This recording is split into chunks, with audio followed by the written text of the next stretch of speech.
দুধ আমি চুলে ভালো করে জাল করে নেব। এই তো দুধগুলো বলক চলে আসছে, আমরা দুধগুলো ঘন হওয়া পর্যন্ত এইভাবে নেড়ে চেড়ে দুধগুলো ঘন হয়ে গেছে। আমি এখানে 3 টেবিল চামচের মতো গুঁড়া দুধ দিয়ে দিব যাতে দুধটা একটু ঘন হয়। আমরা এখানে আরেকটা পাতিলের মধ্যে প্রায় 2.5 চামচের মতো চিনি দিব, আর সেই সাথে 2 টেবিল চামচের মতো পানি দিব। একটা ক্যারামেল তৈরি করে দিব।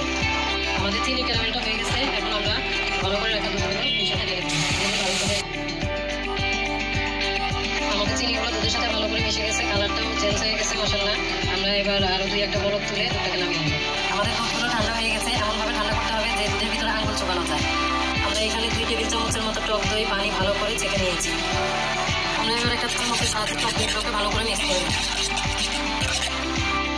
এবার আমরা টক দইয়ের সাথে দুধগুলো দিয়ে নেব। এবার একটা গুটির সাহায্যে আমরা ভালোভাবে দুধগুলো আর দইগুলো মিক্স করে নেব। আমাদের দুধগুলো টক দইয়ের সাথে মিক্স করা হয়ে গেছে। এখানে আমরা একটা দইয়ের হাঁড়ি ভালো করে ধুয়ে রেডি করে রেখেছিলাম, শুকিয়ে রেখেছিলাম। এর ভিতরে আমরা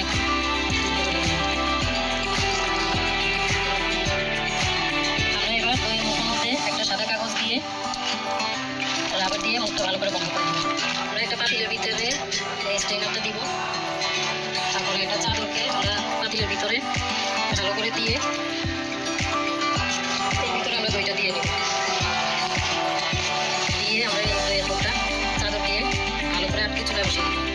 আমরা চুলার জাল একদম কমিয়ে পাতিলটাকে চুলার উপরে বসিয়ে তারপরে একটা পোতা দিয়ে রেখেছি।